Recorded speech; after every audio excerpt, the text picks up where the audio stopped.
अस्सलाम वालेकुम।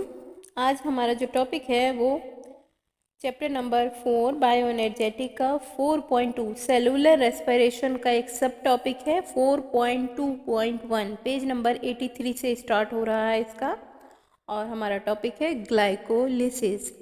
It is an aerobic breakdown of glucose into two molecule of pyruvate. पिछले lecture में मैंने बताया था कि जो ग्लूकोज का मॉलिक्यूल है वो पायरुवेट के दो मॉलिक्यूल में कन्वर्ट होता है।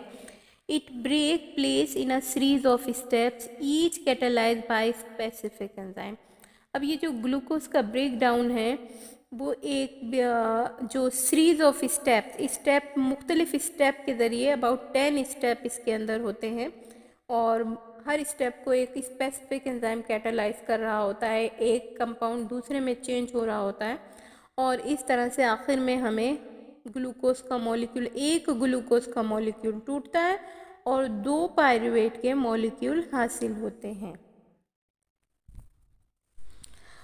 All the enzymes are found in cytosol. With these enzymes ATP and NAD are also required. अब वो जो एंजाइम यूज़ हो रहे होते हैं ग्लाइकोलिसिस के हर स्टेप में वो साइटोसोल में मौजूद होते हैं, और उसके साथ साथ ATP भी मौजूद होते हैं और NAD भी मौजूद होते हैं। NAD की फुल फॉर्म है nicotinamide adenine dinucleotide. Glycolysis can be divided into two phases. अब बेसिकली इसे टू फेसेस में डिवाइड किया जाता है, और जो इसके स्टेप्स हैं एक्चुअली वो 10 स्टेप्स होते हैं जो कि इन टू फेसेस के अंदर कवर अप होते हैं। The first phase is a preparatory phase glucose to the formation of phosphorylated triose. इसमें प्रिपरेशन हो रही होती है फॉस्फोराइलेटेड ट्रायोज की। And the second phase is oxidative phase phosphorylated triose to the formation of pyruvate. यानी पहले phosphorylated triose बनते हैं और उसके बाद वो ट्रायोज जो हैं वो पायरुवेट में कन्वर्ट हो जाते हैं। अब हम इसके जो स्टेप्स हैं उनको डिटेल में वन बाय वन करके देखें, उससे पहले हम इन दोनों फेसेस की थोड़ी सी डिटेल देखेंगे। Number 1, preparatory phase. During this phase glucose become phosphorylated into glucose 6-phosphate which then isomerized into fructose 6-phosphate। सबसे पहले ग्लूकोज का मॉलिक्यूल यहाँ पर एक सीरीज ऑफ रिएक्शन के ज़रिए कन्वर्ट हो जाता है ग्लूकोज 6-फॉस्फेट के अंदर। यकीनन यहाँ पर एक ATP यूज़ हो रहा होता है और उस ATP से फॉस्फेट ले ली जाती है और ATP ADP में कन्वर्ट हो जाता है, और जो ग्लूकोज का मॉलिक्यूल है वो ग्लूकोज 6-फॉस्फेट में कन्वर्ट हो जाता है। उसके बाद नेक्स्ट स्टेप के अंदर जो एंजाइम यूज़ हो रहा होता है वो आइसोमेरेज नामी एंजाइम है, और उसका काम सिर्फ आइसोमर बनाना है, यानी ना कुछ ऐड होता है और ना कुछ उसके अंदर से निकलता है, सिर्फ और सिर्फ उनकी तरतीब चेंज हो जाती है और ग्लूकोज 6-फॉस्फेट जो है वो फ्रुक्टोज 6-फॉस्फेट में कन्वर्ट हो जाता है। This fructose 6-phosphate further phosphorylated into fructose 1,6-bisphosphate। अब यहाँ पर फिर से ATP का मॉलिक्यूल यूज़ होता है और फ्रुक्टोज 6-फॉस्फेट अगेन फॉस्फोराइलेटेड होता है। पहले जो ATP के ज़रिए फॉस्फोरस हासिल हुआ था वो एक्चुअली 6 पोजीशन पर अटैच हुआ था। अब एक और ATP का मॉलिक्यूल यूज़ होगा और वहाँ से फॉस्फेट आकर फर्स्ट पोजीशन पर ऐड हो जाएगा। अब एक फॉस्फेट फर्स्ट पर एक 6 पर मौजूद है, और हमारा जो फ्रुक्टोज 6-फॉस्फेट है वो फ्रुक्टोज 1,6-बिसफॉस्फेट में कन्वर्ट हो चुका है। The phosphate comes from ATP molecule. 2 molecule of ATP consume during this phase.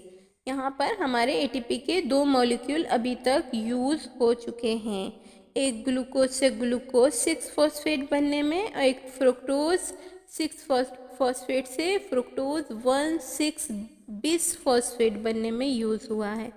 Finally fructose 1,6-बिसफॉस्फेट break into 2 molecule of phosphorylated triose. अब ये होता है कि फ्रुक्टोज 1,6-बिसफॉस्फेट टूट कर दो मॉलिक्यूल बनाता है जो कि फॉस्फोराइलेटेड ट्रायोस कहलाते हैं। और इनके अगर हम अलग अलग से नाम देखें तो एक डाईहाइड्रोक्सी एसीटोन फॉस्फेट होता है और दूसरा 3-फॉस्फोग्लिसर एल्डिहाइड होता है। ठीक है, अब ये दो मॉलिक्यूल आपस में एक्सचेंज हो सकते हैं यानी इंटरचेंज हो सकते हैं। डाईहाइड्रोक्सी एसीटोन फॉस्फेट कन्वर्ट हो सकता है 3-फॉस्फोग्लिसरैल्डिहाइड में और 3-फॉस्फोग्लिसरैल्डिहाइड कन्वर्ट हो सकता है डाईहाइड्रोक्सी एसीटोन फॉस्फेट में।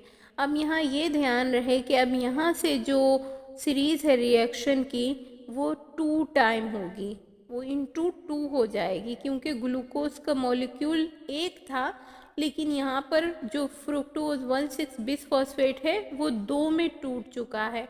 अब 3-फॉस्फोग्लिसर एल्डिहाइड 2 हैं हमारे पास, डाईहाइड्रोक्सी एसीटोन फॉस्फेट भी इसी में कन्वर्ट हो जाएगा, तो 2 हैं यानी जो हमारी ये सीरीज है इसका हर स्टेप 2 टाइम होगा।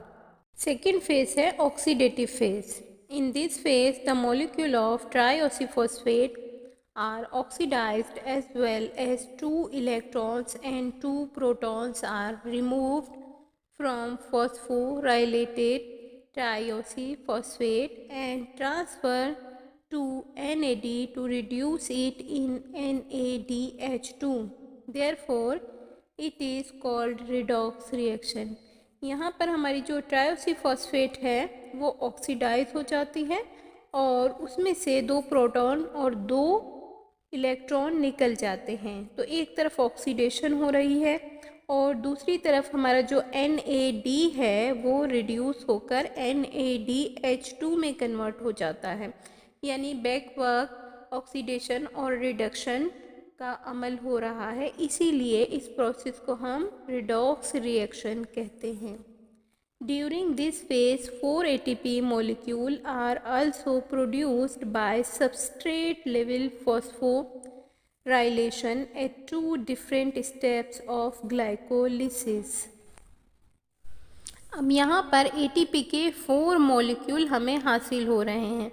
2 मॉलिक्यूल हमें उस वक़्त हासिल होते हैं जब 1,3-बिसफॉस्फोग्लिसरेट कन्वर्ट होता है 3-फॉस्फोग्लिसरेट के अंदर, तो हमें ATP के 2 मॉलिक्यूल हासिल होते हैं। एक्चुअली क्योंकि हर रिएक्शन 2 टाइम हो रहा है इसलिए मॉलिक्यूल भी 2 ही हमें हासिल होंगे और बाकी के 2 मॉलिक्यूल हमें हासिल होते हैं ATP के जब 2-फॉस्फोइनोल पायरुवेट कन्वर्ट होता है पायरुवेट के अंदर, तो उस वक़्त फिर से हमें 2 मॉलिक्यूल ATP हासिल होते हैं, यानी कलेक्टिवली यहाँ पर हमें ATP के 4 मॉलिक्यूल्स हासिल हो रहे हैं।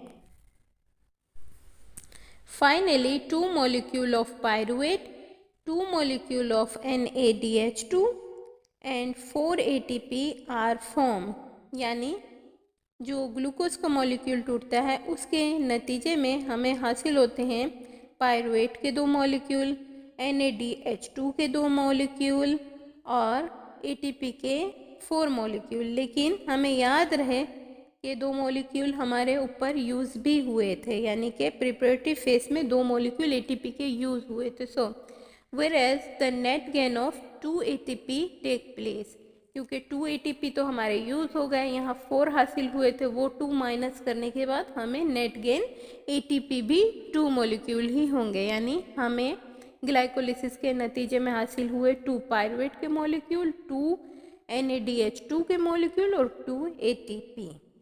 The pyruvate produced at glycolysis have 3 metabolic pathways according to availability of enzyme in organisms.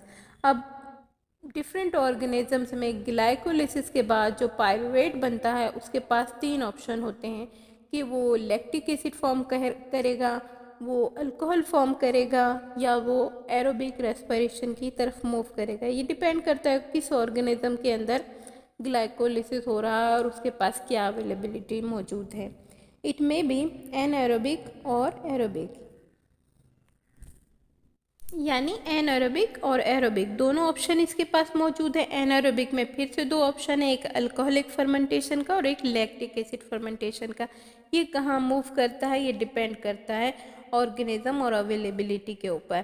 ठीक है, तो जो ग्लाइकोलिसिस है ये बेसिकली इन 2 स्टेप्स में मुकम्मल होता है, लेकिन ग्लाइकोलिसिस के कंप्लीट 10 स्टेप्स को समझने के लिए इंशाल्लाह एक नेक्स्ट वीडियो है, तो उस नेक्स्ट वीडियो का जो लिंक है वो डिस्क्रिप्शन बॉक्स में मौजूद है, आप वहाँ से उसे स्टडी कर सकते हैं। Thank you.